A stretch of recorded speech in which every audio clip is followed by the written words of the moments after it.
Hey y'all, what's going on? How y'all doing? For the ones that came in when I tried to do my live last night, y'all, we ended up having a blackout. I'm like, oh my god, that really sucked, but it's all good. I'm gonna do a little bit more research on that on the Squid Game thing too, because it's still pretty much trending on other social media sites. So yeah, most definitely, I have to. I at least want to speak on that. Hey, Mama Three, welcome in, Ro Baby. Hello, my sissy. How are you? How are you? It's so good to see you, love. You are right on time. I'm actually a little early, y'all. I had it set for 2:20, but I want to do a second live today as well. So I'm like, let me go ahead and go early, get this one out the way, and then I can go ahead and work on the next one that I'm gonna do sometime this evening. But it's good to see y'all. You know what it's been about, I think a week at least, or maybe a little over a week. So it's definitely good to see y'all. I'm refreshed, man. I feel great. God is good. You know what I mean? And man, I'm ready to get back to business. I'm definitely about to start trying to work on some videos and try to. I never really tried to do a video before. I um I recorded basically a live stream, but I not actually like was putting videos out there. So I'm working on that. I haven't really reached out to anybody as far as like helping me with that. I mean, I don't know. I just like to figure things out on my own. You know what I mean? It's not that I wouldn't take anybody's help, but it's just the fact that I like to figure things out on my own. So that way, I'll be learning at the same time instead of just having somebody, doing a lot of things or certain things for me. Like you can literally go on YouTube and go into the information sections, on a lot of different websites and stuff, even on Google, and it'll explain stuff like step by step. So once I get a chance to get to all of that, then I will be making videos. Let's see who else then came in. Hey TC, hey big sis, how are you? It's good to see you. We definitely about to get into it, y'all. Y'all know I don't like to waste too much time. It's enough folks up in here for me. I know it's been a lot going on in these YouTube streets, but y'all already know. Look, I'm trying to be a breath of fresh air, like for real. So it's all good. Um, what y'all see the title? What we're gonna be watching is a video about a father placing a hidden camera in his daughter's coffin. And then I'm gonna follow up with that with the it was a cemetery scandal out here about 11 years ago, 11 to about probably 15 years ago. Yeah, it's probably been about 15 years. But yeah, about 15 years ago, and when I watched this video, it kind of reminded me, you know, um, of that particular experience with this cemetery out here. Like people really be doing some dark things, once you feel like you have laid your loved one to rest. Um, the things that people do, once you leave that cemetery is insane, y'all. So I definitely wanted to cover that and everything. And then later on, I'm gonna come back with this other live, and it's basically gonna be an interview from a lady with her testimony. Her life journey, her past experiences, and stuff like that. And we can all pretty much have a positive moment over here.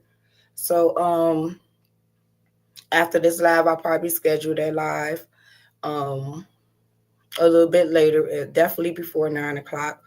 Just try to get some people some time to get home, get settled in, and get relaxed, and we can sit back and chill. So let me go ahead and get everything started so I can start running my mouth.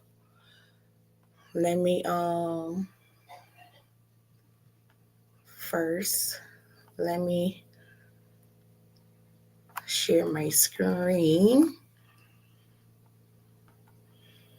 But I hope everybody had a happy new year. I definitely did, you know, just to be able to have my peace or whatever is everything to me. So, you know, everything turned out great. I didn't really do too much. I'm really not the going out to kick it type of person, you know what I mean? I just be wanting to sit back, chill, and relax. That's about it. That's how I am. Yeah. I am a homebody. If I don't really have too much to do or whatever, then I'm in the house. I'm chilling. I am staying out the way. Yes, but happy new year to everybody that I have not gotten a chance to see or let you all know. Happy New Year. We are looking for bigger and better things this year, y'all. Bigger and better things this year. I'm excited. So before I get this started, let me go ahead and put this disclaimer up. Anybody else came in? Okay. All right. Let me put this disclaimer up and then we're gonna get straight to it, y'all. Straight to it. You know, I know out here you got to get in where you fit in, baby.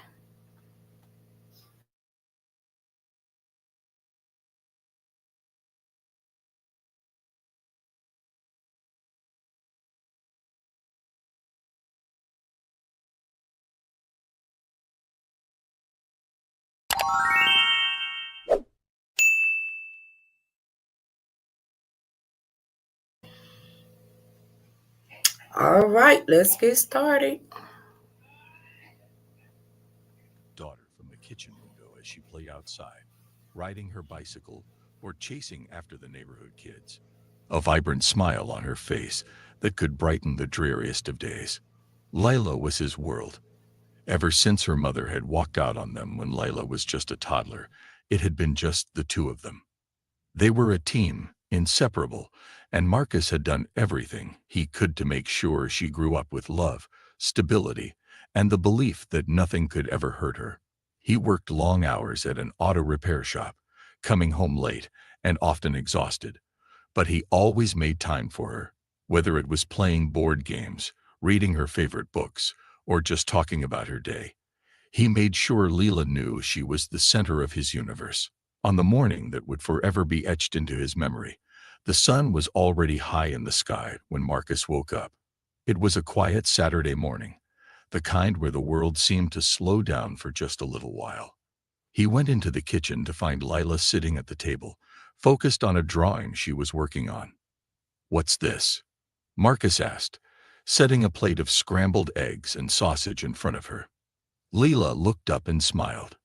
"It's a picture of us, Dad," she said, holding up the drawing. "You and me, standing under a tree." Marcus chuckled, flexing his arm. "Make sure you get my muscles right. You know I'm the strongest dad in the world." Leela giggled and held up her pencil-drawn image, giving him a bright, confident smile. "You're the strongest dad in the world," she repeated, her voice filled with affection and pride.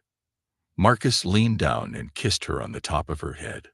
"Don't you forget it," he said softly. Those words, simple as they were, would be the last time he would ever hear her laugh. The last time he would feel her tiny hand reach for his as they went about their daily routine. By the afternoon, the neighborhood playground was buzzing with children. Leela had begged Marcus to let her go out, and though he had planned to use the time to finish some paperwork for the shop, he gave in.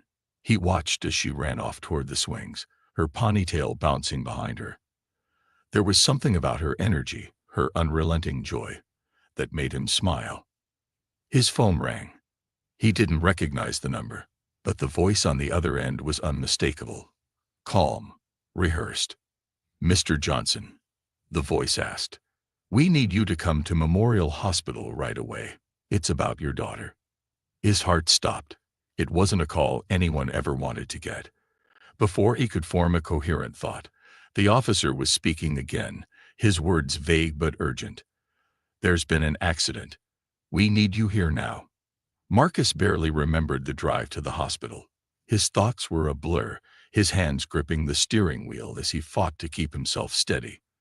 The waiting room smelled of antiseptic and despair, and the ticking of the clock on the wall seemed to echo in his mind like a drumbeat of impending doom. When the doctor emerged from the back, Marcus saw the look on her face before she even spoke. It was the look that confirmed every worst fear. The doctor's words were a blur. "We did everything we could, but Leela is gone." The official report would later state that it had been an accident, a tragic fall from the jungle gym. But Marcus, standing there in shock and disbelief, couldn't make sense of it.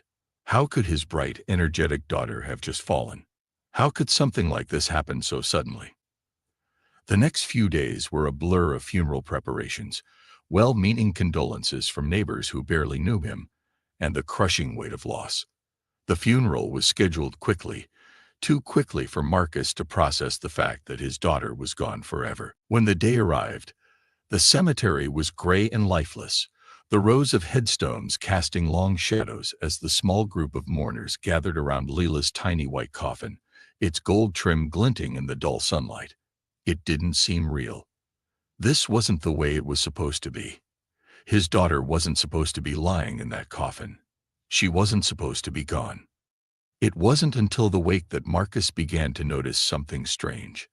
As Leela's body lay in the coffin, her face was pale but serene, almost as if she were just asleep. But it was the bruises that caught his eye. There were deep, dark bruises on her arms and legs, bruises that hadn't been mentioned by the hospital or the doctors. It didn't make sense. If she had just fallen, how could she have gotten these marks? A knot tightened in his stomach. Something didn't add up. The funeral was a blur. The whole day felt like he was walking through a fog. But the image of those bruises stuck with him, gnawing at his mind. Why had no one mentioned them? Why were they never mentioned in the report? As the mourners filed out, and the coffin was lowered into the ground, Marcus stood there in disbelief, the weight of the questions pressing down on him. Something was terribly wrong. As he sat alone in his car that evening, staring at the darkening sky, an idea began to form. A desperate, dangerous idea that he knew might never bring the answers he was looking for. But it was the only way he could think of to find the truth. He had heard about hidden cameras before, seen them used in films and documentaries, but it had never crossed his mind to use one in his own life. Yet now, as he stared at the empty seat beside him, all he could think about was the image of Leela's bruised body in that coffin. He had to know the truth. The next morning, Marcus went to a local electronics store, a dark thought settling deep in his chest. He bought a small, discreet hidden camera, something that could be easily concealed. He knew it was a long shot, but he was willing to do anything to uncover what had really happened to his daughter. He waited for the day of the burial to pass. The cemetery, now empty except for the grave markers, seemed to hold its breath as Marcus waited for his chance. He had already made arrangements with the funeral director, a trusted man who had known Marcus for years. The camera was discreet, almost invisible, and once the casket was sealed, Marcus slipped it inside, hidden beneath a fold of fabric. No one knew about the camera, and no one would. Marcus could only pray that whatever the camera recorded would provide him with the answers he so desperately needed. As he left the cemetery that day, he had no idea that the footage from that camera would shake him to his core and change his life forever. What the camera would reveal in the coming days would be more horrifying than anything he could have ever imagined. The questions were just beginning, and Marcus had no idea how far down the rabbit hole he was about to fall. The unraveling. The days following Leela's funeral passed in a haze of sorrow and confusion. Marcus had returned to work, but he was barely present. The steady hum of the auto shop, the clanging of wrenches against metal, the smell of oil and gasoline, all of it felt distant, muffled by the weight of grief that clung to him. It was as though the world had kept moving, but he had been left behind, standing still in the shadow of the loss he could not process. In the hours when Marcus wasn't working, his mind was consumed by thoughts of Leela. Her laughter, her energy, the way she had always believed in the goodness of people, even in a world that had often let them down. How could someone like her be taken so suddenly, so violently? The police report, which had declared her death an unfortunate accident, had never felt right to them. A fall from a jungle gym. That was the explanation they gave, but Marcus couldn't accept it. The bruises on her body had never been mentioned in the report.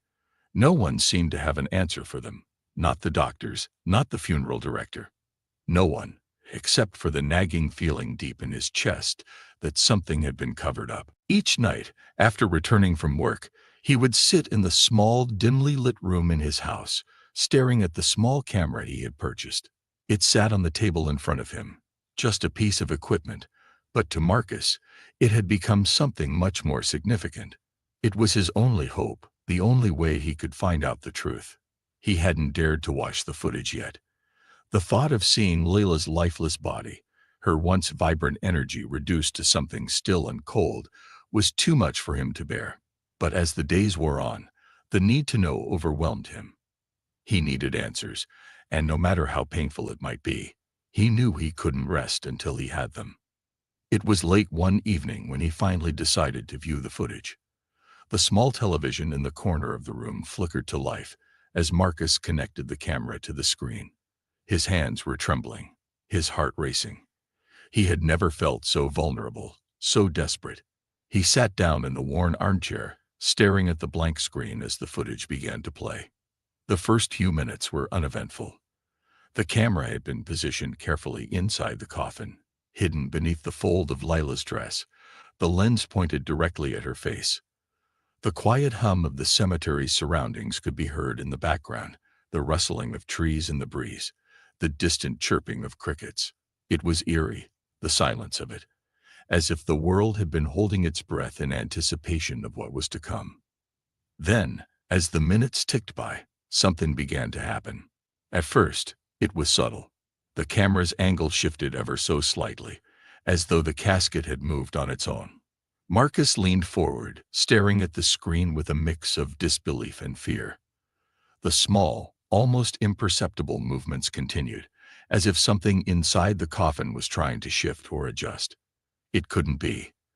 The footage was grainy, low quality, but Marcus was sure of what he was seeing. He wasn't imagining this. His pulse quickened as he saw it more clearly. A small movement in the coffin, the faintest twitch of the arm. His heart pounded in his chest, his breath shallow. He pressed his hand against his mouth to stifle a gasp. The image on the screen seemed to come alive in a way that was impossible. The body of his daughter, cold and lifeless just days before, was moving. Her fingers twitched, the smallest, most unnatural movement, but it was unmistakable. A jolt of panic shot through him, and he stood up, his legs shaking beneath him.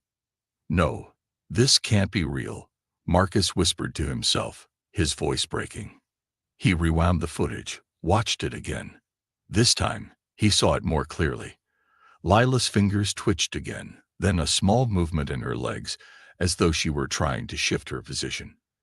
It wasn't just a twitch, it was deliberate. Something was happening in that coffin, something he couldn't explain. Marcus's mind raced. Was it possible that Lila wasn't dead? Could she have been alive when they buried her? The thought was too horrifying to comprehend, but the evidence on the screen was undeniable. He had to know more. He had to see everything. He rewound the footage once more, this time slowing it down. As he did, he saw more details that sent a chill running down his spine. In the faint glow of the cemetery's night lights, the outline of Leela's face was visible. Her eyes, wide open, stared directly at the camera. Her body was unnaturally still, but her expression seemed to shift subtly, as though she were in a deep, unsettling sleep. And then, something else. In the very corner of the frame, something dark moved. A shadow, just out of focus. It was impossible to make out what it was, but it was there, watching. Marcus froze. His entire body stiffened as a cold sweat broke out across his brow. He watched the footage again, his mind desperately trying to make sense of what he was seeing. The shadow appeared again, this time moving closer, circling the coffin in a way that was entirely too deliberate. The air seemed to grow colder as the shadow approached, and Marcus could hear his own breathing, loud and ragged in the silence of the room. The shadow came into focus for a brief moment, enough for Marcus to see something that made his stomach turn. It was not human.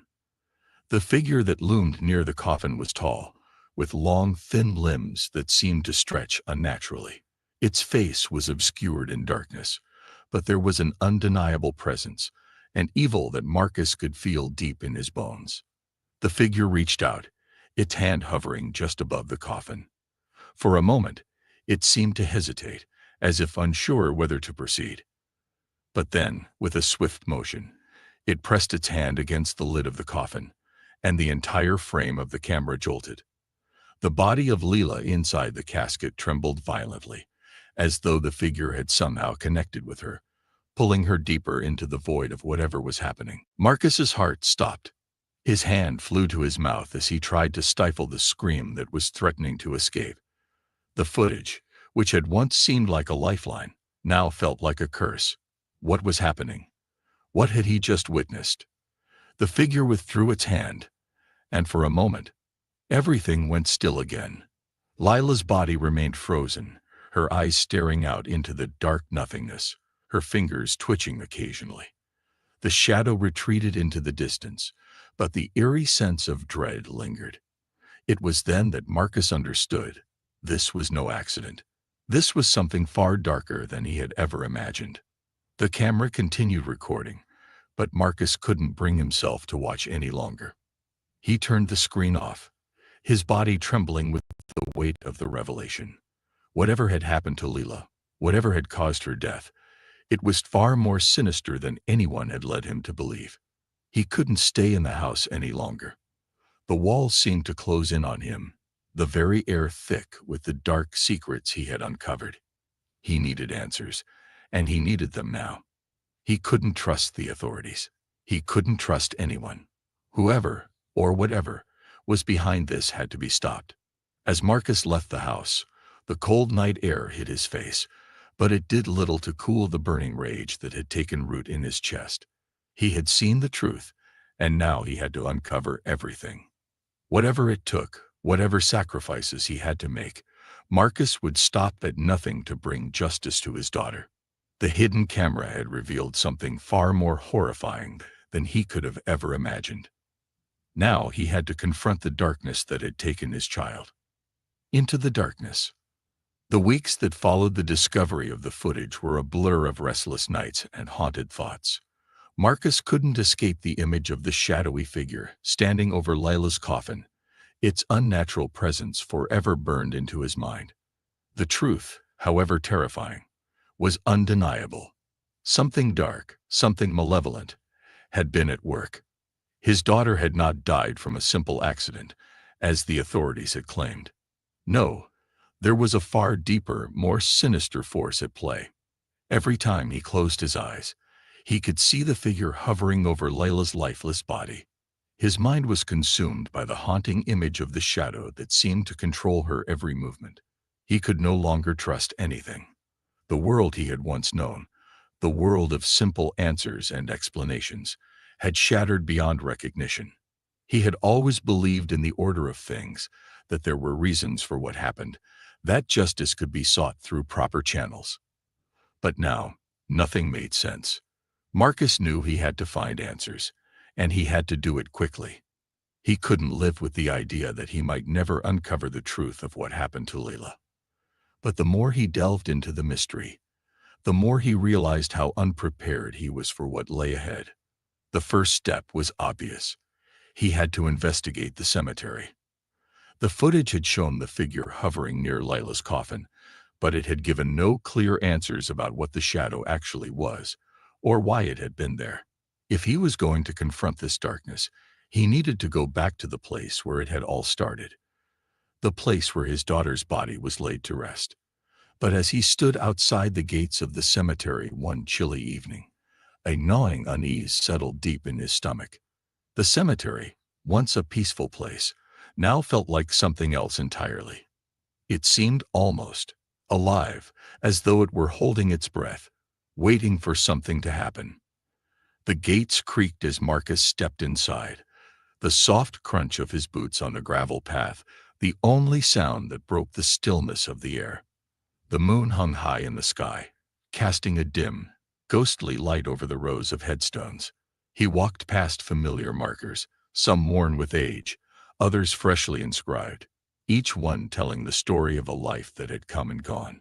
Yet none of them mattered to him now. His focus was singular, Layla's grave. As he approached her burial site, the air seemed to grow colder, and a strange sensation washed over him, like an invisible force pressing in from all sides. The ground felt different here, harder, as though it were resisting his presence. The wind picked up, rustling the leaves in the nearby trees, and for a brief moment, Marcus felt as though he were being watched. He turned around quickly, but saw nothing, just the empty rows of graves, the shadows playing tricks in the pale moonlight. There it was, Leela's grave. The tiny stone marker stood stark against the surrounding tombstones. It was simple, unremarkable, except for the name it bore. He knelt down, his fingers tracing the letters carved into the stone. Leela Johnson. His throat tightened, and his eyes burned with unshed tears. The weight of it was overwhelming, the cruel finality of her death pressing down on him. But he had come here for more than just mourning. He had come here for answers. He reached into his jacket pocket and pulled out the small, hidden camera, the one that had captured everything. His hands trembled as he glanced at it, the images of Layla's body moving inside the coffin flashing in his mind. He needed to find the source of the evil, the shadow that had reached out to claim her. But how? Marcus had heard rumors over the years about strange happenings in this cemetery. Whispers of old rituals, of unexplainable events that had occurred long before he had ever moved to the area. The more he thought about it, the more he wondered if there was a connection, whether these rumors held any truth. It was a long shot, but it was the only lead he had. His mind went back to the footage. The shadow had been so deliberate in its movements. It wasn't random. It had been watching, waiting, as though it knew exactly what it was doing. There was no way it was human. The longer he thought about it, the more he realized that this wasn't an accident. It wasn't a random act of violence. Layla had been targeted, and Marcus wasn't sure why or how, but he was determined to find out. With renewed resolve, he stood up and walked over to the grave, his eyes scanning the ground around it. There was something odd about the soil here. It didn't seem right. It looked disturbed, as if the earth had been shifted, but not in a way that was typical for a freshly dug grave. As he crouched down to examine the area more closely, a cold wind howled through the trees, sending a shiver down his spine. Suddenly, something caught his eye. Shiny metal glinting beneath the surface. It was a small, thin object, buried just below the dirt. Marcus's heart raced as he grabbed a nearby trowel and began to dig. The object came loose after only a few minutes of frantic digging. It was a small, intricately carved pendant, its surface covered in strange symbols that Marcus didn't recognize. His fingers traced the carving, and an overwhelming sense of unease washed over him. This was no ordinary piece of jewelry. The craftsmanship was too precise, the markings too deliberate. He had no idea what it meant, but it was clear this was something important, something linked to the strange events surrounding Leela's death. Holding the pendant tightly in his hand, Marcus stood up and surveyed the cemetery again. The feeling of being watched was stronger now. He turned sharply, half expecting to see someone standing behind him. But there was no one, just the empty graves and the cold wind whispering through the trees. He couldn't shake the feeling that he was being drawn into something much bigger than himself. The pendant had been hidden here for a reason, and Marcus was certain it had something to do with what had happened to Leela. With the pendant clutched tightly in his palm, he made his way out of the cemetery, the weight of the discovery settling heavily on his chest. He knew now that he wasn't just searching for answers. He was up against something much darker, something that had been lurking in the shadows for far longer than he had realized. The journey ahead would be perilous. He had no idea what he was truly up against, but one thing was certain: there was no turning back now. The darkness was closing in, and Marcus was about to find himself in the fight of his life, the hidden path. The following days were a blur of frustration and unease for Marcus. His discovery of the pendant only deepened the mystery surrounding his daughter's death. The strange symbols etched into the metal were unlike anything he had ever seen before, and they gnawed at him, demanding answers. He had tried to search online for any references to the symbols, but found nothing. It felt like they had been intentionally concealed, like this entire tragedy had been orchestrated by forces beyond his comprehension. He spent the nights poring over old books, research articles, and forums about occult rituals, cryptic symbols, and dark practices, anything that might provide some insight into what he had uncovered. But the more he searched, the more it felt like the world was closing in around him. Every source he found seemed to only raise more questions. The symbols on the pendant didn't belong to any recognizable cult or religious tradition. They were unlike anything he could trace. The pendant itself, too, was peculiar, its craftsmanship unlike any modern jewelry. It had an ancient feel to it, something worn by generations, possibly centuries old. One evening, as Marcus sat hunched over his laptop in the small living room of his house, a new sensation washed over him. The air grew thick, as if something unseen was pushing against him. He felt a sudden pressure in his chest, the oppressive weight of being watched. He glanced up, but there was nothing. His heart began to race as he scanned the room. It wasn't the first time he had felt this. There had been other instances of it since Lila's funeral. Moments when the hairs on the back of his neck stood up, when the quiet of the night felt too heavy. But now, this feeling was more intense than ever. Suddenly, his phone buzzed, breaking his thoughts. He checked it and saw a message from an unknown number. There was no name attached, only a cryptic text. The path is hidden. You must look deeper if you seek the truth. The answers lie where the shadows meet the light. The message sent a chill through him. It was clearly meant for him. Though he couldn't fathom who would be contacting him like this, he stared at the screen, trying to make sense of it. Where the shadows meet the light. What did that mean? Marcus wondered if it was someone who knew about the camera, or perhaps someone else who had been watching him as he searched for answers. But his gut told him this message wasn't random. It was a sign, another breadcrumb in the trail that had been left for him. He sat back in his chair, the weight of it all pressing down on him. His mind raced. Could there really be some hidden truth, some deeper secret, buried within this town that no one else had uncovered? A part of him wanted to dismiss the message, but another part of him, the part that had led him to the pendant, to the grave, and to the dark figure haunting his daughter's death, couldn't let it go. The next morning, Marcus woke up early, determined to find more answers. The message seemed to be guiding him toward something, and he had to figure out what. He couldn't shake the feeling that the cemetery held more secrets than he had yet uncovered. It wasn't just a place where his daughter's body had been buried. It was a place where the shadows lingered, where the answers were hidden in plain sight. He drove to the cemetery again, the pendant tucked safely in his jacket pocket. As he stepped out of his car and approached the gates, the same unease from the other night returned. The air felt thick, heavy with the unseen. It was as if the very ground beneath his feet was charged with some kind of invisible energy. He couldn't explain it, but he could feel it deep in his bones.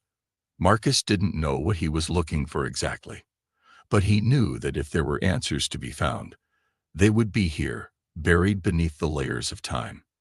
The cemetery was an old place, with graves that dated back hundreds of years. He walked among the tombstones, examining the weathered names and inscriptions. Some were ancient, their details nearly lost to time, while others were newer, like Leela's. He felt the weight of the past pressing on him, the stories of countless lives that had come and gone. Yet none of them had the answers he sought. It wasn't until he reached a secluded corner of the cemetery that he began to feel like he was getting closer.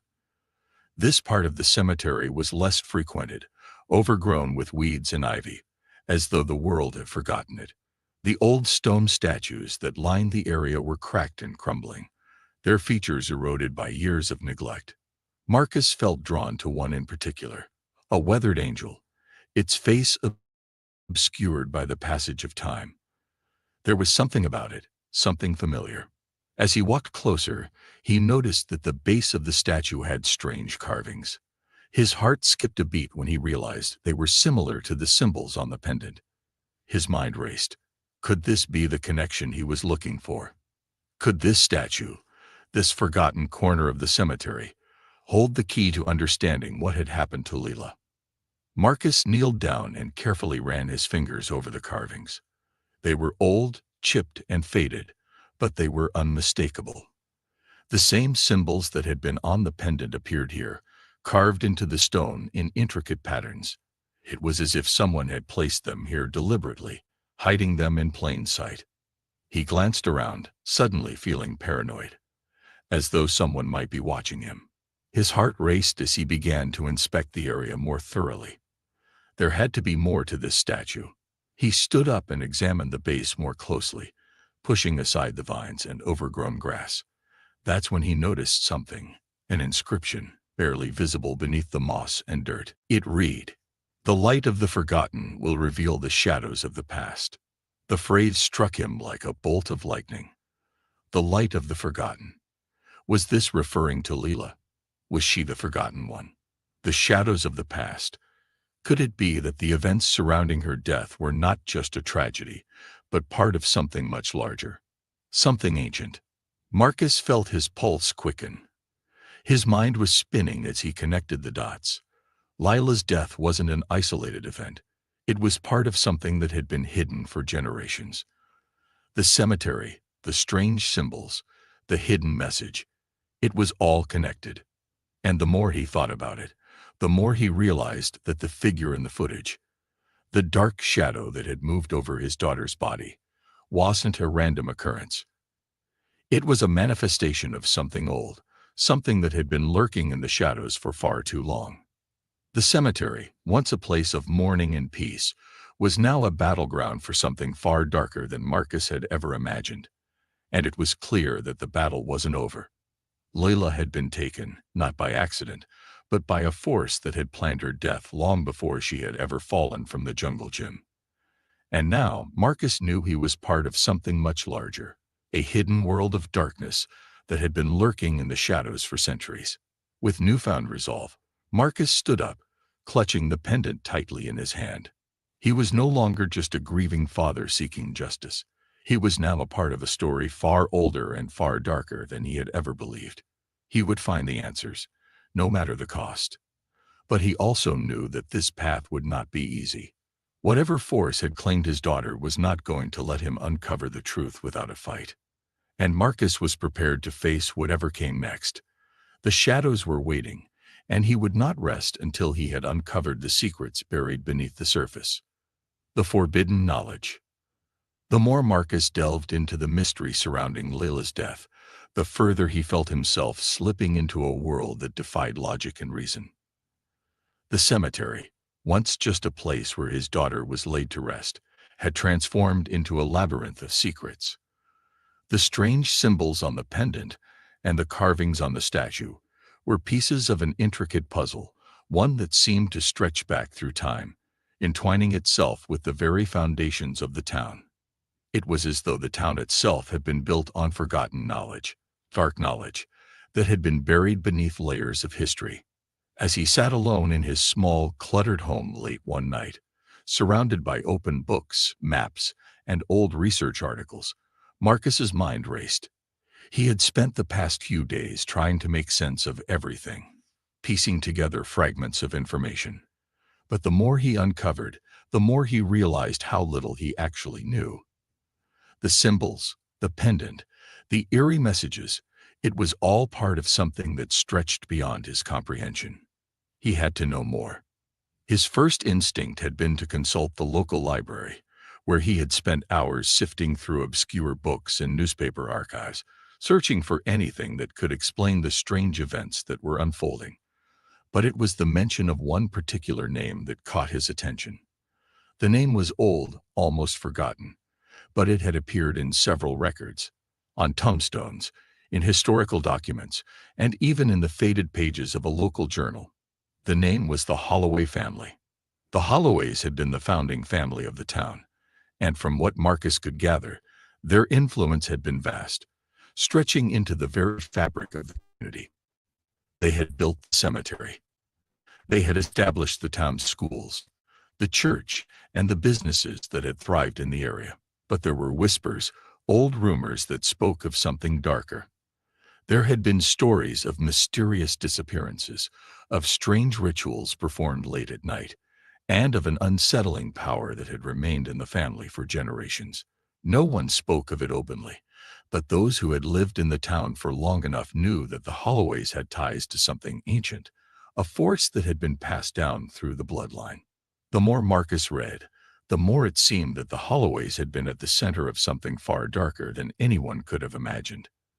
The symbols on the pendant, the inscriptions on the statue in the cemetery, even the message he had received on his phone, all pointed toward the Holloway family. They were the key, the link between his daughter's death and the malevolent force that had claimed her. Determined to learn more, Marcus made his way to the town archives early the next morning. The town hall was an old, crumbling building that had been around for as long as the town itself. The musty smell of aging paper and dust filled the air as he walked past rows of file cabinets, each filled with yellowed records and faded maps. He had visited this place before, but this time he was looking for something different. He was looking for answers. The librarian, an older woman named Mrs. Klein, greeted him with a tired smile as he approached the front desk. She knew Marcus, of course, having seen him around the library for years. But today, he could sense that she was nervous, almost too eager to avoid eye contact. He had come to know that when people were uncomfortable around him, it usually meant they were hiding something.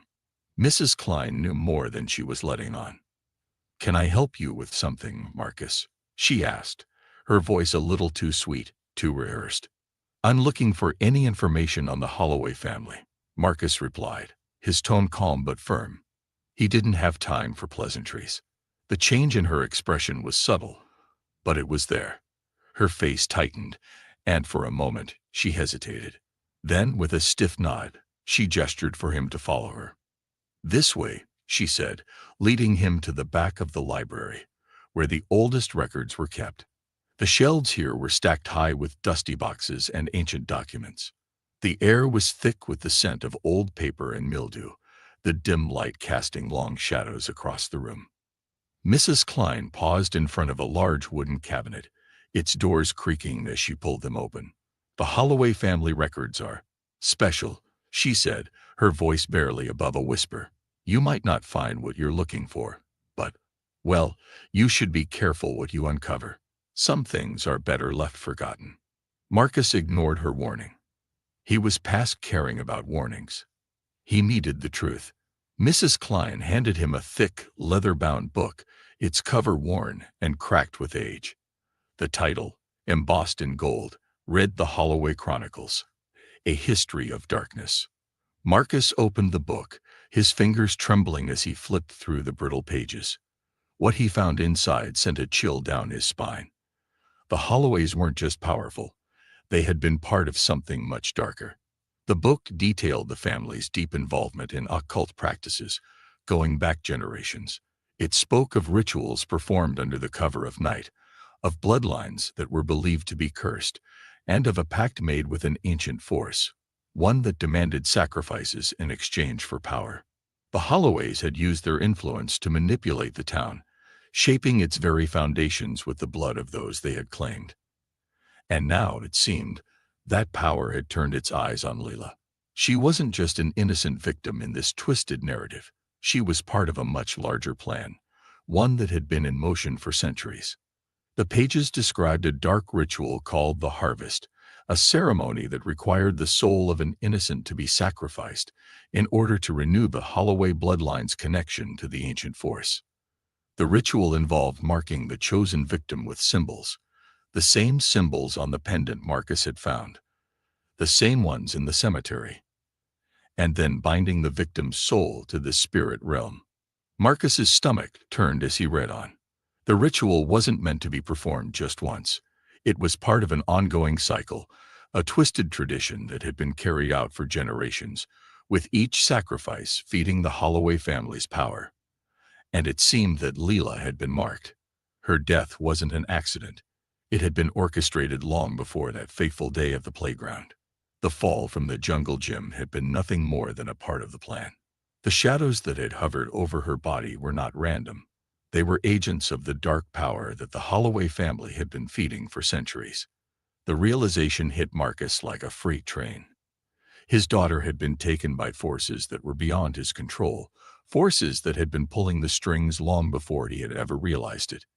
And now he was trapped in a web of darkness that he could not escape. But he couldn't stop. He couldn't let go. His daughter's life had been stolen by these ancient forces, and Marcus would stop at nothing to expose the truth, to uncover the full extent of the Holloway family's evil, and to bring an end to their reign of terror. He left the library that day with the book clutched tightly in his hands, his mind racing with the horrific knowledge he had just uncovered. The path ahead was fraught with danger, but Marcus knew he had no choice. He had already crossed the threshold into a world of shadows, and there was no turning back now. The darkness was closing in, and he had to face it head-on, if he ever hoped to find peace for Leela and for himself. The fight for his daughter's soul had only just begun. The forbidden ritual. The night after Marcus left the library felt endless.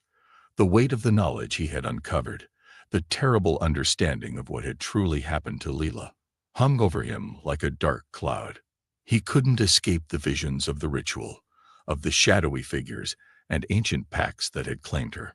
The Holloway family's long history of occult practices and blood sacrifice had transformed everything he thought he knew about his town. The peaceful streets, the quiet neighbors, the unassuming houses. Now, they were all tainted by a dark undercurrent that Marcus could no longer ignore. He spent the next few days in a daze, going over the information he had found in the Holloway Chronicles. The ritual, the harvest, was supposed to be carried out once every generation. It required a victim, chosen by the Holloway family, someone whose death would fuel their connection to the dark power they had made a pact with long ago. And Leela had been chosen. Her death, the fall from the jungle gym, the bruises on her body. It had all been part of a much larger scheme, orchestrated by forces beyond human understanding. The more Marcus read about the ritual, the clearer it became that his daughter hadn't been taken by accident. She had been the latest in a long line of sacrifices. The harvest wasn't just a simple sacrifice. It was a binding ritual, one that tethered the soul of the victim to the dark realm. And once the soul was bound, it was trapped. The Holloway family had used these rituals for centuries, feeding off the power gained from each sacrifice. The idea of what they had done to Leela, what they had planned for her, sent a surge of rage through Marcus. They had stolen her from him, taken her life as part of their twisted tradition, but they hadn't counted on him. They hadn't counted on the fact that Marcus would refuse to let his daughter's death go unchallenged. The path to stopping the Holloways was becoming clear, though the cost would be high. Marcus knew what he had to do. He had to confront the Holloway family head-on. The ritual had to be stopped before they could complete it, before they could bind Lila's soul permanently. But there were dangers in seeking them out, dangers that went beyond just facing them in person. The Holloway family's power wasn't just physical, it was ancient and supernatural. They had access to forces that could warp reality itself, bend time and space, and summon creatures from beyond the mortal realm. But Marcus was prepared to face whatever was necessary. The question now was, how? Marcus spent countless hours trying to find a way to break the cycle of sacrifice. The Holloway family, it seemed, had carefully hidden every trace of their rituals, leaving nothing behind except cryptic warnings and fragmented histories. But one line in the book had stood out to him. It described a final component of the ritual, a key, a rare and powerful artifact that had been passed down through the Holloway generations. It was said to hold the power to sever the soul's bond to the dark realm, to break the binding before it could take full effect.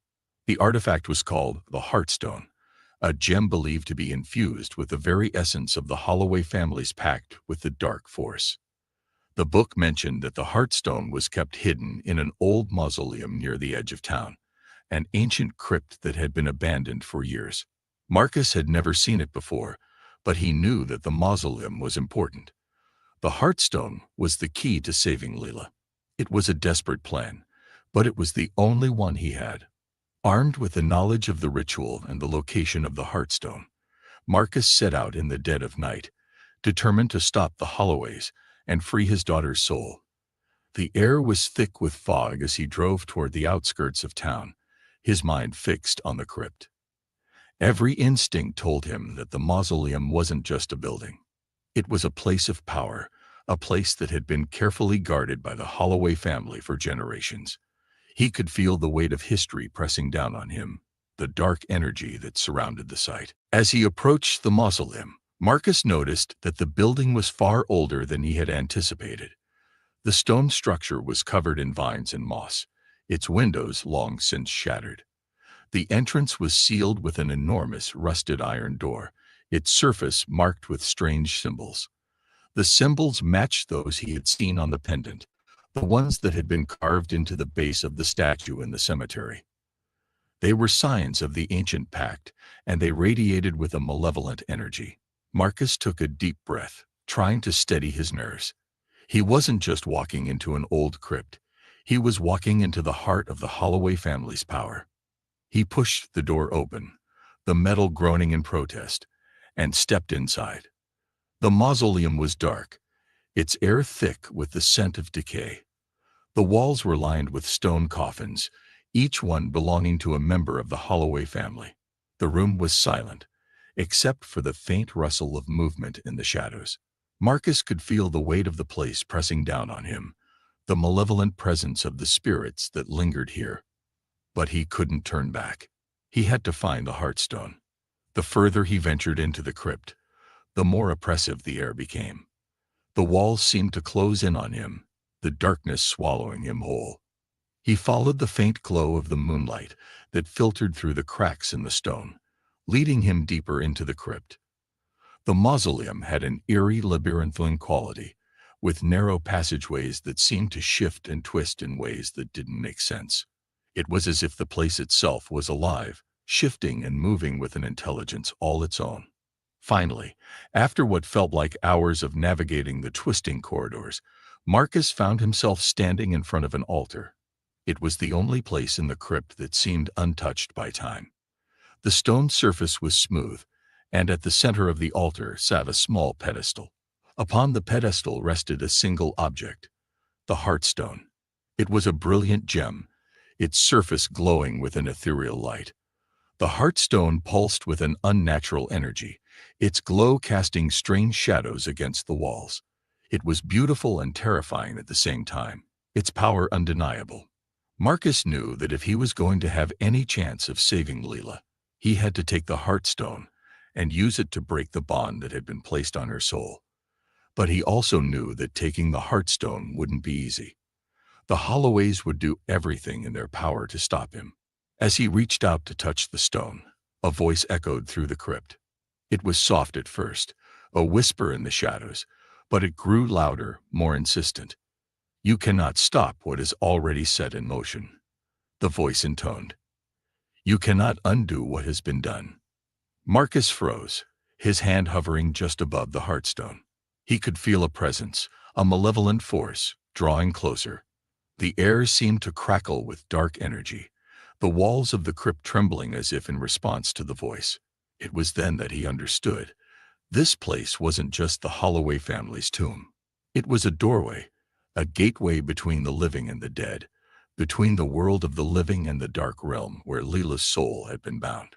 The ritual was already in motion, and Marcus was standing at the threshold of something far more powerful than he could have ever imagined. The voice, now clearer, spoke again.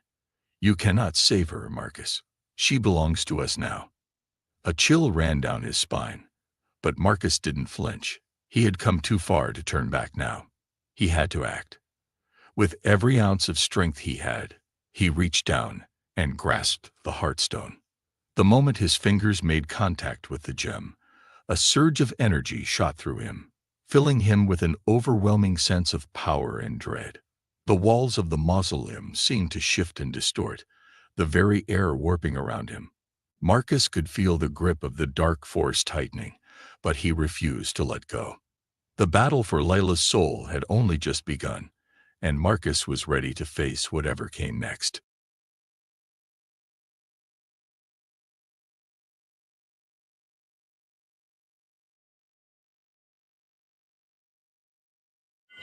You found?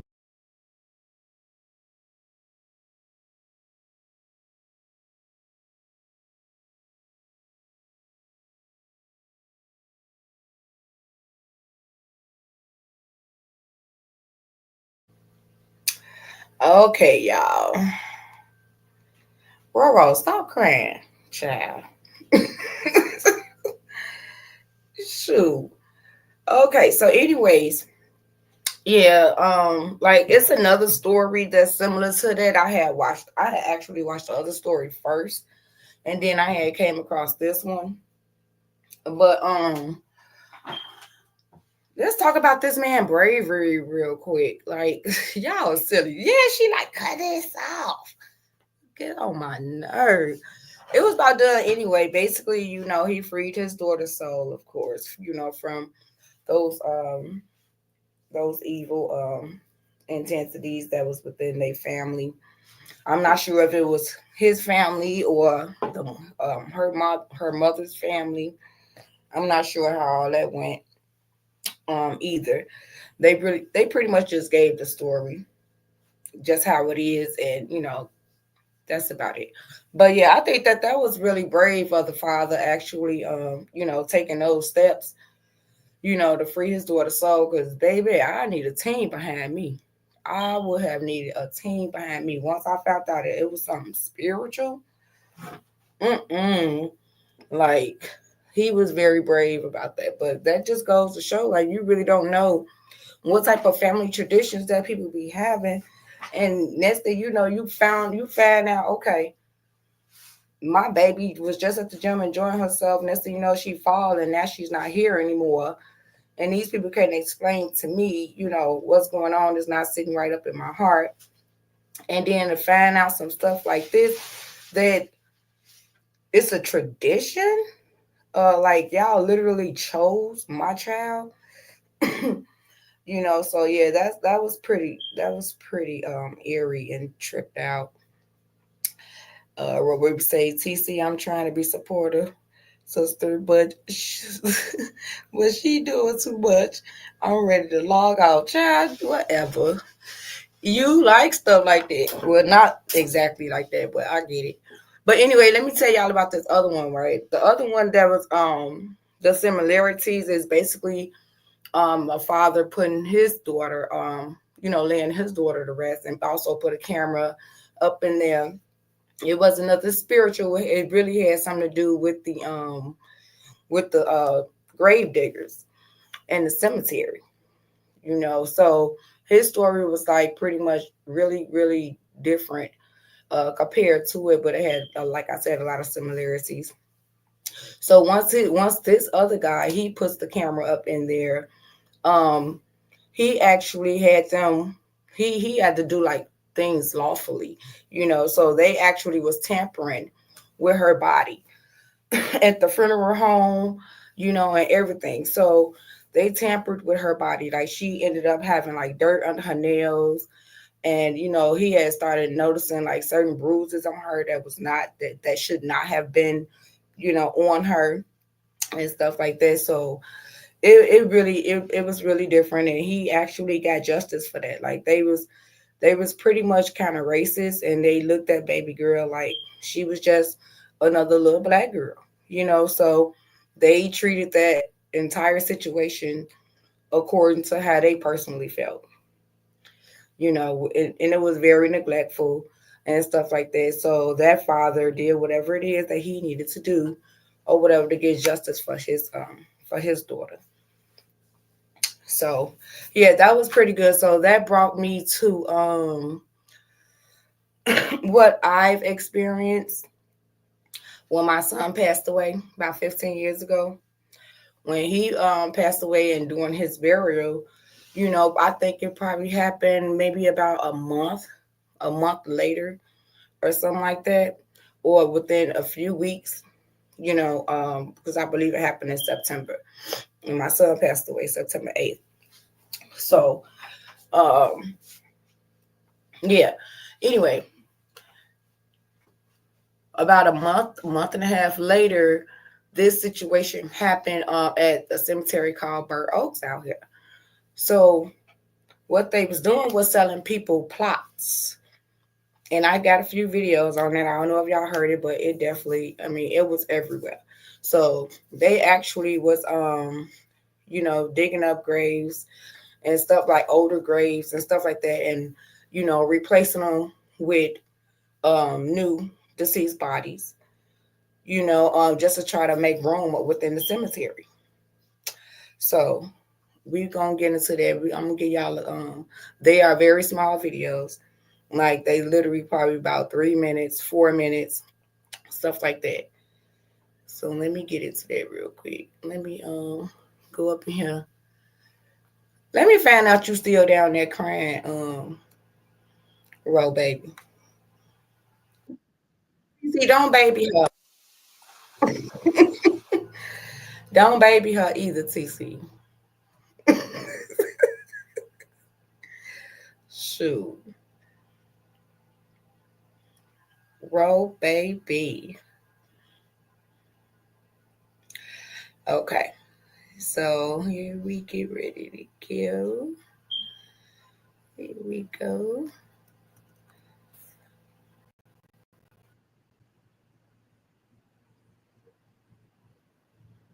Hold on. Let me start it over, then I can share my screen.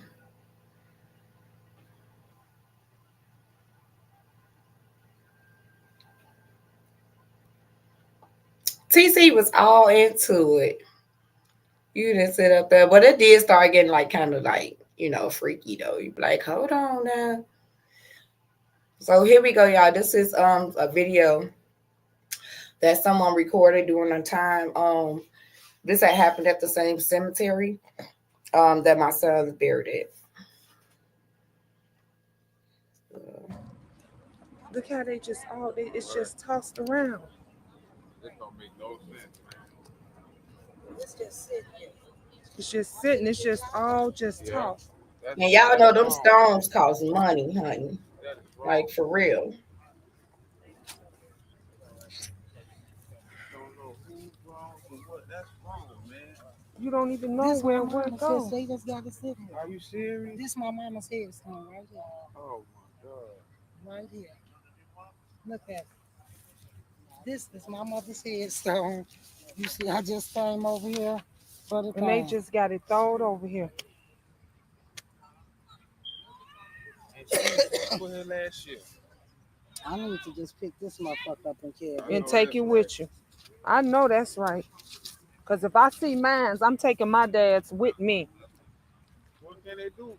Nothing. They just paper. What can they take? It's yours. You don't know where the body is.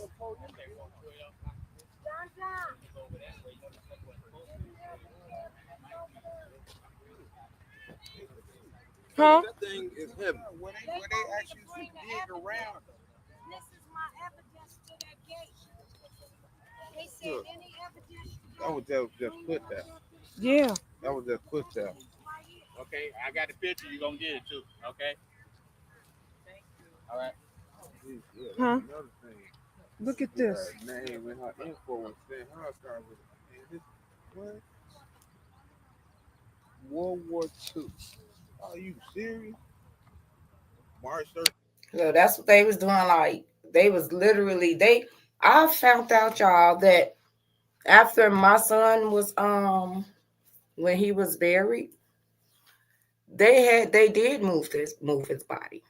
He was not, when I went back after I found out that this happened, his father, and I met everybody, the family and stuff. We all met up there, and we did come to find out that they moved his where he was originally buried. And it was crazy because it was like at that point I was just like, look, how do I even know that that's my baby right there? How do I even know that y'all moved him from originally from where he was, from the plot that we originally bought? So I just supposed to take your word that that's my son? No. So that was pretty big, y'all. But y'all just got to be careful. Basically, the reason I be playing this stuff because these people be doing the whole most, you know, in life and in death when they got to do with our loved ones. For real. They gave certain families we tried to pursue a lawsuit, but they gave certain families some type of compensation. But to me, it wasn't about the money for me. I still wanted to know. I wanted them to actually dig my son up so I could see his casket because his casket had a nameplate on that. It was a gold nameplate. It was all white casket with gold trimming, and he had a gold nameplate on there with his name on there. You know what I mean? Like we buried him with jewelry and all kind of stuff. Like I went back to the back or whatever, and made sure I put his jewelry on, all kind of stuff. So, my whole thing was I don't care about the money. I want to know if this is my son. And so when I come back to visit him, like I'm not speaking to somebody else loved one. You know what I mean? I want to know if it's him. But they said that they could not dig him up. So it's just like that just pissed me off for years. But when I came across that video about the fathers putting the camera up inside of the casket, they do the casket.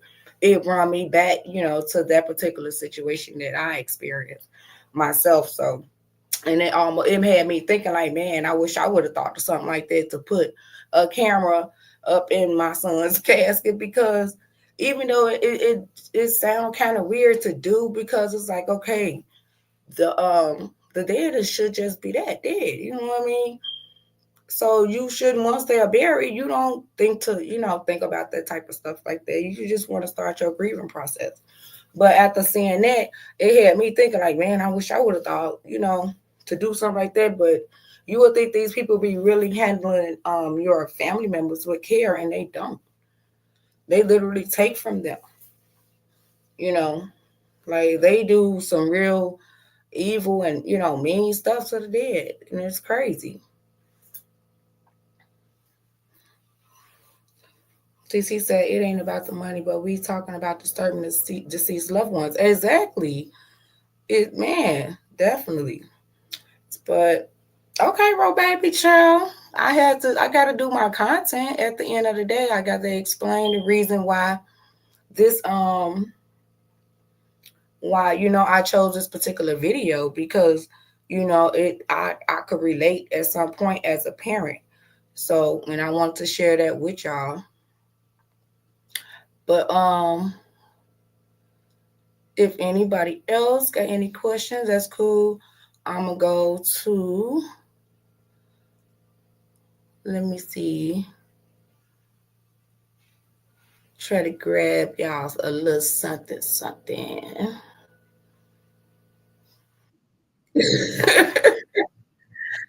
Girl, her little tail, Robot be everywhere. She be everywhere. Oh, why my tooth broke off, girl? That's my daughter, y'all. She talking. Dang. Hold on, y'all. I'm finna pull up this other video.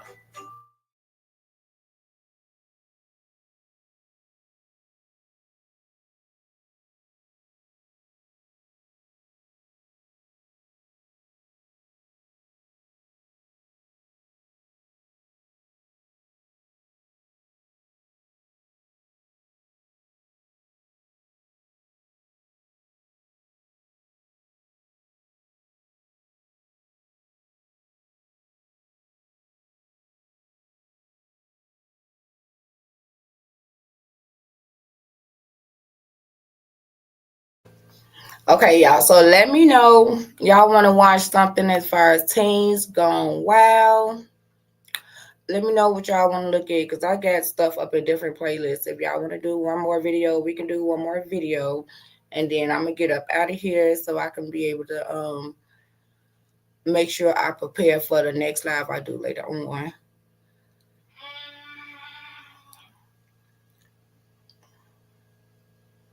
Yeah, we can do Reckless Moms, Teens Gone Wild. Later on, I already told y'all that we doing the interview. It's a testimonial interview because I want that to just be about that. You know, I don't want to mix that with this.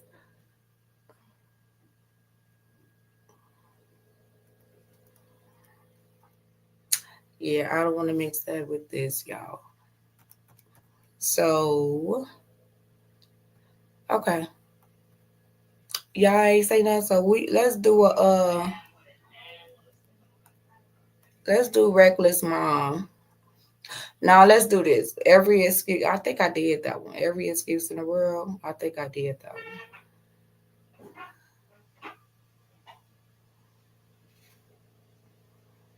I think I did that with y'all.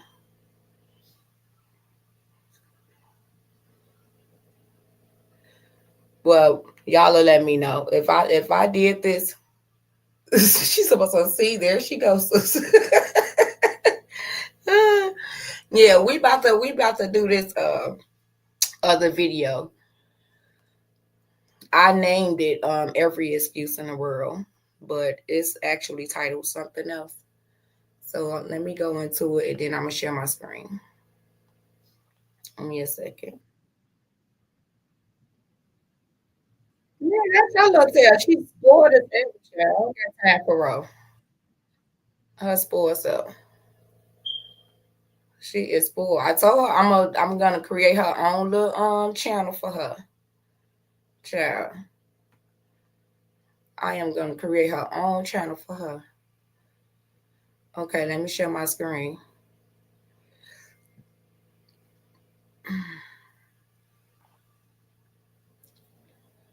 Boom, boom. All right, here we go. Relationship, no. You know what I mean? Just and babies. She tried to attack me with the knife. She started pulling me, bro. My neck. Get out of the car! I need mental help. Help me, please. I'm pregnant, bro. Are y'all serious?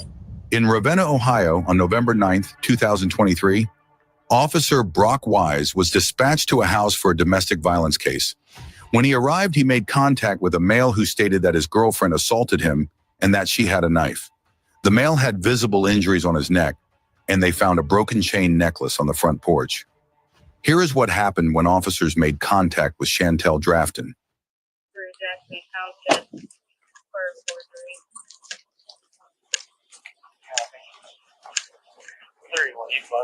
What's been going on? Man, she attacked me. Listen, all day I went to court today. Okay, now is the cameras on? I'm very animated, man. All right. You get what I'm saying? So I talk with my hands. That don't mean that I'm trying to do nothing. You get what I'm saying? Sure. I ain't trying to do nothing.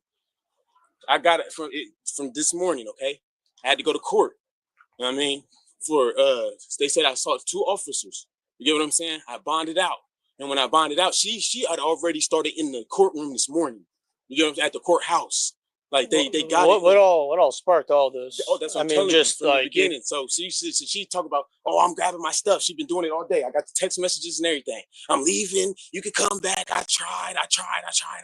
All that stupid stuff, right? So then I'm like, okay, you keep saying that. Okay, what's up? Let's see what you trying, man. So she get here. Oh, you're weak anyway. You're a you're this. Why don't you leave my house? I can't leave your house, man. I'm from Columbus, Ohio. Come on, man. I just got out of jail, and you know this. So.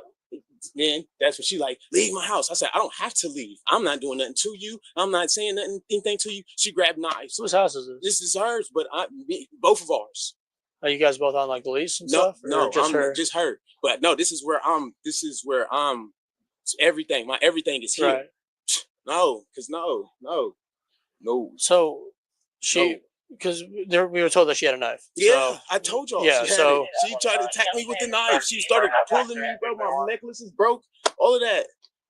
I'm sorry, they were on the radio. I didn't quite The hear you. people, even the dispatch lady was hearing it. You get what I'm saying? To where I'm calling and I'm talking, and then she's trying to talk, and then she, he hit me. Call her people's on the phone, like, tell them the whole time that you was on the phone. So I'm still trying to kind of understand what all sparked. It's her, bro. She's mental, bro. She's mental. Okay. Like she's just mental. All day had an attitude, bro. And then you guys just kept going at it. She's mental. It's not going at it. You get what I'm saying? It's her. You get what I'm saying? She feels like it's her house. She can do that, and she can call y'all whenever the time comes for her. You get what I'm saying? Okay. That's not happening no more. Especially when you grabbing knives and you need to go. So when she had the knife, that's when I called you called the police. Yes. All right. And then that's when she tried to get on the phone. Tell them that you've been on the phone the whole time. It's been screen record, all that stupid stuff. So how long have you guys been together, like in a relationship? Right, we've never been in a relationship. No? You know what I mean? Just and babies. All right. You get what I'm saying? That's what you get. How old's your guys' child together? The youngest one is two months. That's how she got this house. She ain't even got none of the kids. You get what I'm saying? Sure. Come on, man. All right. I mean, I don't know. Obviously, what she's saying up there. I'm not there. No, and obviously they're up there. They're handling it. So she needs to go to jail. Putting her hands on me. Where did she hit you or push you? Yeah, shove was coming down the stairs. She grabbed me. I'm scratched. Just where is what I'm asking? Right here, but I'm sure I still got a scratch on me. I'm sure. I'm sure it's a scratch because she pulled my stuff right down. on your neck. Come on, man. All right, let me take a photo. Come on, man. She talking about, man. Because we document all of her injuries. As soon as I came down, my necklace thing was down there. I don't got no nails, bro. I don't got no scratches. Can you pull your shirt down again one more time? All right. Yeah, bro. Is that all you got on you? Yeah, man. She just tried to rip my stuff up, man. Okay. Like, damn, bro, what is you doing all this for, bro? There's no reason for her to do none of this. I'm sitting here talking to all my peoples, bro, just listening to you talk China this, China that. What the talking about? She's homeless. Man, why you doing that, bro? Like, you really don't, man, you understand, because I'm telling you, man, and it's exactly like that. You get what I'm saying? Right. It's exactly like that. And then when I'm saying, it could be like, somebody be like, oh, I'm not doing nothing at all. Man, I'm not doing nothing at all, man. I'm serious. I'm literally trying to talk to everybody on the phone and everything, man. That's what I'm saying. So that chain right there, you said, man. As soon as I came down, did you have it on, or and that's when you scratched, you ripped it off? Get it. Take a look at it, bro. I ain't gonna stop. Okay. Does she still have the knife? Yeah, she does. She up there. Okay. What that? She upstairs? Yeah, man. She got the knife. She got all the. Chantel believes her boyfriend cheated on her after she went through his phone. When officers went back to talk with him, they saw some blood on his neck, but he refused to give a written statement. Officers went back to the residence to place Chantel under arrest for domestic violence, but dispatch told them that Jackson Township would like to transport her to the local justice center because she had a warrant. Only one here? Yes, sir. Okay. I was about to say, can you talk to him? I've been on here. This is my household. He kept refusing to leave my house. That's on him. You get what I'm saying? So, yes, I did lock myself in my room. Okay. I did grab me a knife and put it in my room next to me because we have had DV issues before. Yeah. There's no TP orders or nothing like that, but he kept refusing to leave my home. So, because when I told him to leave, I'm not leaving. So, I don't have a working phone. My phone is broke, so all I have is a tablet. So, I couldn't do nothing. Yeah. But have my family try to call y'all and figure it out. You get what I'm saying? So he called, like I said, please come. Because all he had to do was leave my home. Tell him to leave. That's all. What was the argument over that? Because I told him to leave my house. So just like he ended up grabbing my cigarettes. He wanted some cigarettes. I had myself locked in here. Yeah. Like you'll see my whole pack of Mavericks that I just bought. You get what I'm saying? That my family just sent me money for in his pocket crumbled up. So he started trying to argue with me with the cigarettes. That's what that was about. Did things get physical between y'all? No, nothing got physical. Nothing got physical? No pointing the knife at each other or nothing? No, wasn't no knife pointed. My door was locked. Honestly, I had just moved my I said you could ask the neighbor downstairs, the old man. All this stuff because it was coming to the point to where I was ready to leave my house because he was refusing to leave my house. You get what I'm saying? So you could ask the neighbor downstairs. All this my that I had packed to move down there, but my name is the one on the lease. That's how much has been in trouble. You get what I'm saying? To where it finally just became, I didn't get no money for a room. I brought my, you get what I'm saying, and start getting dressed. I got dressed. Yeah, I just need for him, he needs to go. He done stole my cigarettes. You know what I mean? Before he leaves out, he runs off, take my keys. You get what I'm saying? Just dumb stuff, just go. You know what I mean? We don't have to do this, bro. At the end of the day, you don't reside here. Go ahead and go. Leave me alone. Now he stole the Does he have anywhere to cigarettes. go other than Columbus? That's at the end of the day. That's not my problem. Who's that with him? Is that his friend or? Who, Rusty? No, that was someone else. Yeah, I was about to say probably Rusty downstairs. He can't go live there. I don't know. But as far as here, do you get what I'm saying? That's the situation you chose to put in with yourself. Yeah, you get what I'm saying? Just like when we had the TPO, before we got the TPO drop, you couldn't reside here then. You get what I'm saying? So that's not my problem. You a grown man, bro. At the end of the day, before I let you get me in trouble, you need to just go. Because at the end of the day, you don't reside here, so go. You get what I'm saying? If I'm feeling unsafe in my own home and we have DV before, bro, yes, I did have a knife in here at one point in time. You get what I'm saying? But did I ever threaten him with it or any of that? No. Okay. Never. Did you ever hit him or push him or anything? No, I've never hit him or pushed even him. to like get him away if he was coming in? No. Okay. Like I said, it was to the point you could go downstairs and ask the neighbor. I was about to leave my own home. You get what I'm saying? Just so I didn't have to be around him. To the point to where I ended up locking myself in. I was making comments to my cousin. You know what I mean? Being funny, being smart. But he said he don't give a you know what I mean? So but I do need some big, you know what I mean, big smart comments, being funny. You know what I mean? I just put on my Facebook post, you know what I mean, who's in Akron, who want to come by and smoke and vibe. So I was being petty on that behalf. But you say you don't care. I'm not your girlfriend. Go then, bro. I'm allowed to do what the I want in my home. This is my home. So this is his way of getting mad and trying to retaliate. But at the end of the day, like I said, it ain't going to do nothing but have you leave, bro, because you don't live here. Well, he lives here. Go. He's not going to have any marks or anything on his head. On his head? Yeah. No, he just got in a tussle with the cops. So listen. So hold on. Mind that. Listen. As the brief conversation I had before I came up, he said you hit him in the head. I haven't looked at him. That's why I'm asking. Is he going to have any marks? Bro, Did you hit him in the head? He's not going to have no marks in the head. The only thing he going to have is some old when he just got into it with the cops, and he got scrapes everywhere from when he got he's out on bond now for assaulting the cops, and the cops roughed him. I ain't did to that boy, bro. Okay. Come on now. What's your guys' relationship? That's my baby's father. Okay. And again, you didn't pull a knife on him? No, I didn't pull Did you have it in your hand? No, that's what I'm saying. No, he seen it because it was on the side of my bed. But you never had it. But I never had it in my hand or physically threatened him. You get what I'm saying? But no, he definitely did see it. It was on the side of my bed, bro. Okay. You get what I'm saying? Yes, that's me being in my home. If I'm feeling afraid, bro, and I have to motherfucking up on me, you don't put your hands on me before, bro. Where'd the knife go? I ended up putting up. Yeah. Gave her cigarette. I did put it up. I ain't gonna lie. He was sitting in here. This was his area where he was sitting at, as you see where his hat, where his phone was set up. He was sitting in here. I was being in my room. You get what I'm saying? I was making comments, and then that doing that. Like I said, I've been on video the whole time. Look and see where y'all's call was called in. Okay. You get what I'm saying? Don't nobody gotta lie. Like I said, I asked the neighbor. It was to the point to where I wasn't even staying in the house like that, to where I had That's where you know she lying, when they say, don't nobody gotta lie.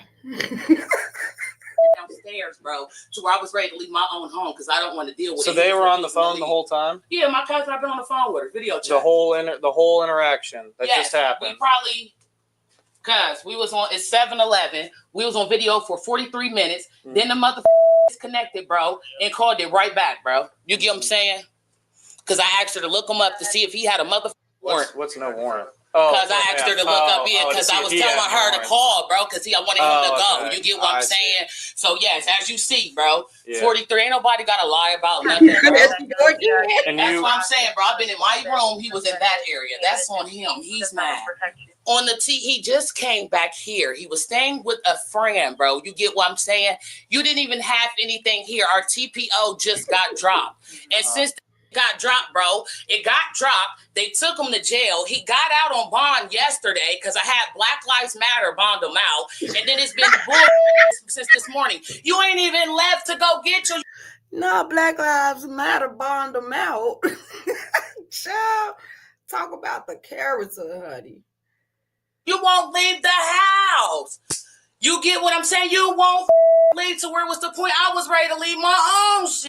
I see. You get what I'm saying? So it was like a chain reaction.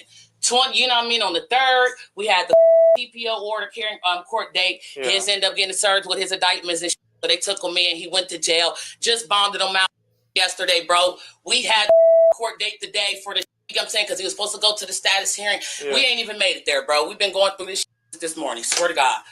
Since this morning. So this has been going on all day. All day since this morning. That's why I said you can ask the neighbor. I really have not even really been home. I was really about to leave my own where I kept going down to the neighbor's house chilling. Yeah. I had all my because I didn't even want to come because he'd been. So if they've been in the house all day, you mean to tell me she haven't changed her clothes all day? She been having her little lingerie on all day because at this point we already seen that it was nighttime. They supposed to have been in the court and everything else. She said they been in the house all day going through what they going through right now.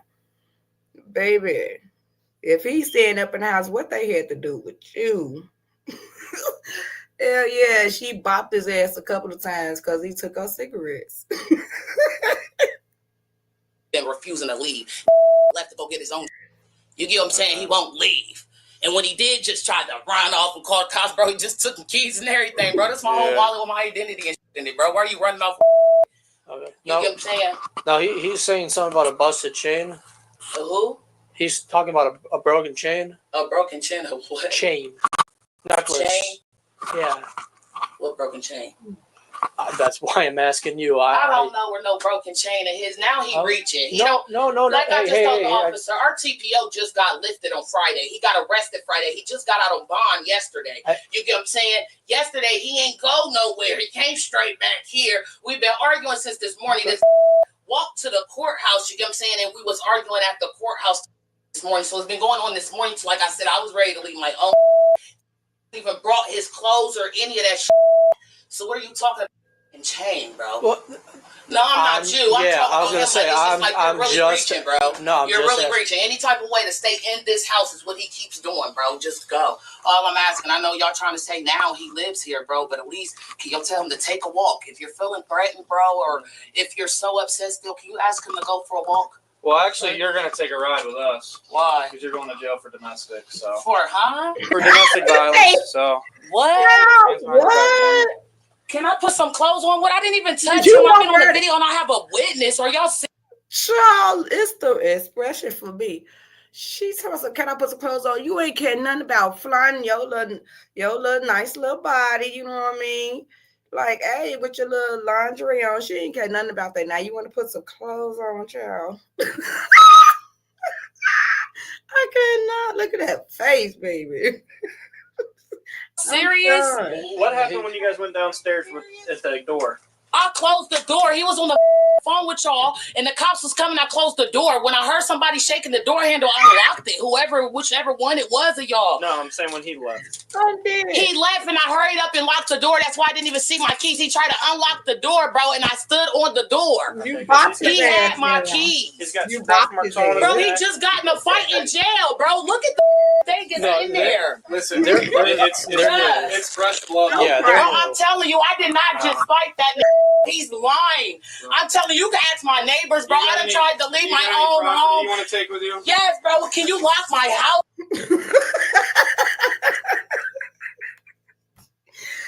Yeah, I cannot. Like, child, stop it.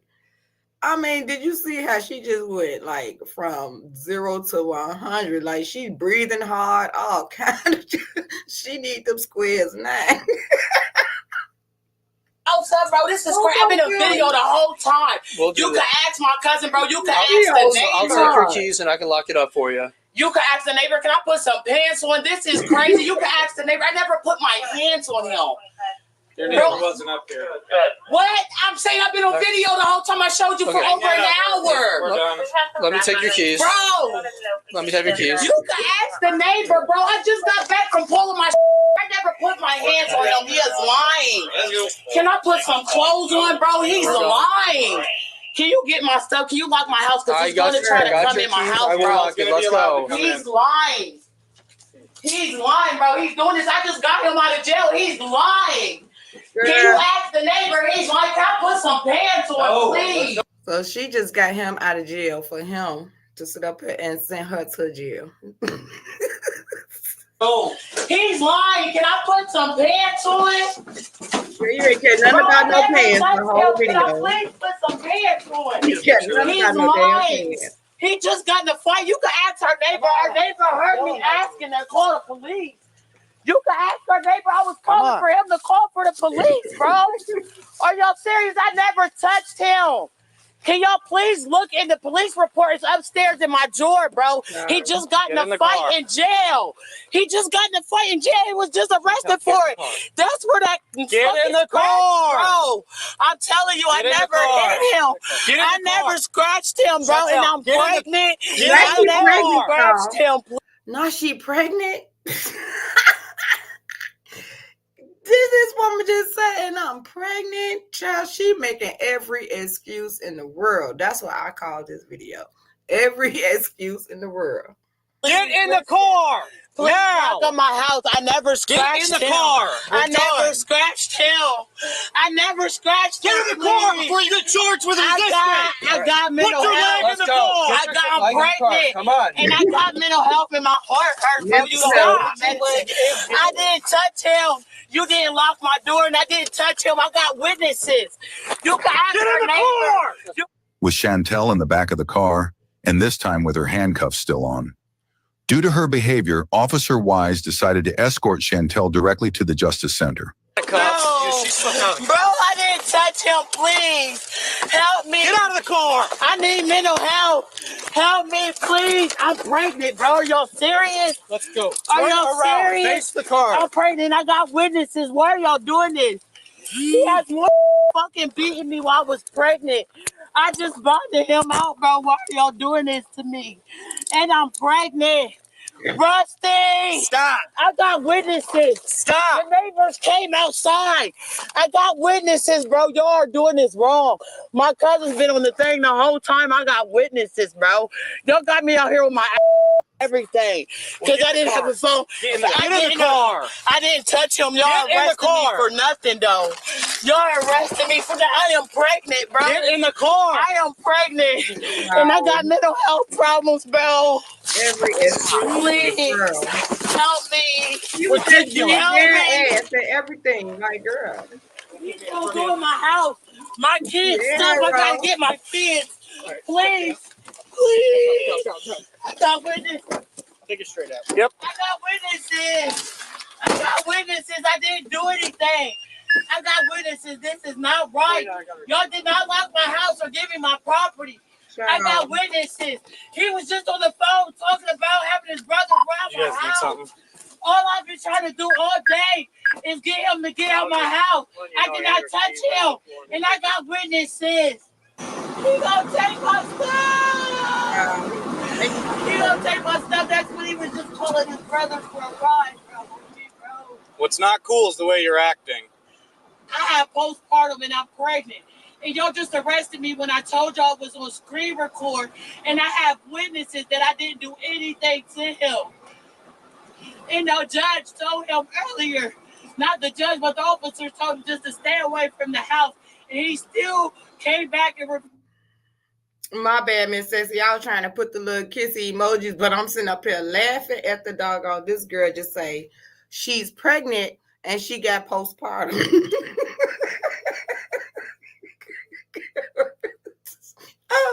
Oh, I can't make this stuff up. My bad. refused to leave. That boy is lying. He been in the fight in jail, and I got the paper in the drawer that says to me when I told y'all it was on screen record, and I have witnesses that I didn't do anything to him. And the judge told him earlier, not the judge, but the officer told him just to stay away from the house. And he still cool is the way you're acting. There we go. I have postpartum and I'm pregnant. And y'all just arrested me when I told y'all it was on screen record, and I have witnesses that I didn't do anything to him. And the judge told him earlier, not the judge, but the officer told him just to stay away from the house. And he still came back and refused to leave. That boy is lying. He been in a fight in jail, and I got the paper in the drawer that says it where he got the cut, bro. I did not touch him. It's on screen video, bro. Chantel is finally at the jail and is booked, and she finally calms down a bit. I have proof of that. It's on screen record video the whole time. So please tell me how you. Get out. Because you don't like me. I already know you the one who. Walk to the door. I have proof in video. Walk to the door. And I told you I have proof in video. I told you I have proof in video. I don't know what you have against me since my car. I don't have anything against you. You do from that day when we was sitting at the furniture place. You asked about my car when he was going crazy. And I wouldn't let you say anything about my car. I just took the keys out. Then the next day, that was when he got arrested later on that day. For when I was pregnant, he put his hands on me for the DV. Then the next day, you ran the car and you took it when I was driving. I didn't even do nothing wrong. I was trying to drive myself to the store. You didn't have a license. Then right, but you didn't have no reason to pull me over either when you pulled me. You didn't have a license. That was my reason. But you didn't know that. Yes, I did. You know what I mean? Yes, I did. Well, he's got fresh injuries. His story lines up. Your story does not. So how does it line up though? Because the neighbors, when he had first stepped out the house because of the holler, the neighbors was already outside. Did y'all go downstairs and speak to the neighbors? This didn't happen outside. This happened at the top of the stairs in the doorway. In the doorway, when he left out the doorway, he just ran grabbed out the and ripped his chain off and scratched him. I didn't rip anything off or scratch him. That's what I'm saying. It's on video, and the neighbors were already in the door. We're going off what we have. So why didn't you ask the neighbors downstairs? You'll have your day in court to explain everything. But why didn't you ask the neighbors downstairs? When this have a newborn, bro, that I have to go get. Are y'all serious over him lying? Chantel was taken to a cell where she spent the night. She was charged with domestic violence, obstruction of official business, and she had a felony warrant. For someone who is pregnant, Chantel was really worried about her pack of smokes. She's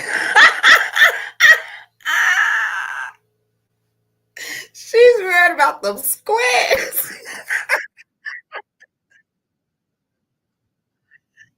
Oh my God.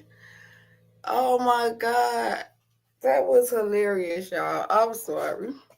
She had every excuse in the world when that man said you're under arrest.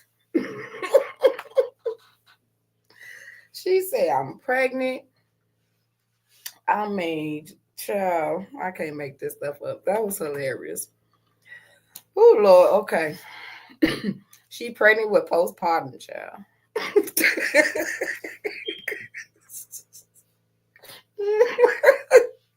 CC said, girl, y'all don't see that back out on the cell. Girl, not only that shit, at least she still got on her damn night clothes. All she got to do is just get her a little blanket, and hey, it is what it is. She got her night clothes on because she definitely gonna be up in there. Oh my God. Ooh, Sonny say, for the cool filter kings. Yes, I'm dead too, baby. She was worried about them cigarettes, honey. I know she like that. All that time shit, she could just, if they been into it all doggone day like that, why you ain't never leave to go get you some more cigarettes or something? I don't know. But child, she say they been up in the house all day. I could never. Robaby say TC she look like she climbed trees and light poles. Like she climb all kind of shit, baby. Man. Can you imagine?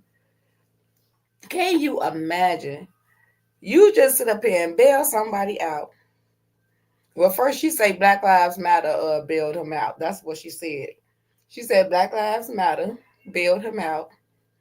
And then she switched it and say she bailed him out.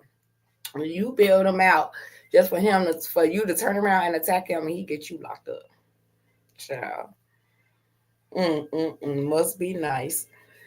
Must be nice. Oh my God, y'all. Let me go, because it took me out when she said that she was pregnant with postpartum, honey, that she done went for she got mental disabilities, you know what I mean? Like all kind of stuff, baby. Ooh, I can't make this stuff up, baby. Once you realize you finna get locked up, boy, they switch real quick. I mean, she was confident. She was confident, bro.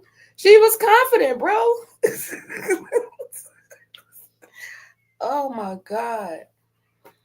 Ooh. Okay. Ro baby say, well, TC say, now this was funny. Ro baby say, Sonny, she smoked cools with no filter. Child, burning up that throat. Burning that throat up, baby. Ro baby say, Flavor, big sister going to jail. And ears. So I'm gonna get ready and get up off of here, y'all. I've been on here for almost an hour and 45 minutes. I'm gonna go ahead and get prepared, let this laptop charge up some, probably grab me a little bite to eat, and come on back in a couple of hours, and we're gonna do the little this interview story, this testimonial story, which I really believe that you all would enjoy, because I definitely enjoyed it. I watched it twice, but yeah, I know y'all would enjoy it. So, and it will be very inspirational as well. And I'll probably try to, depending on how everybody feel, if y'all want to, I have some other videos over to the side, so I can just go ahead and pull it on up.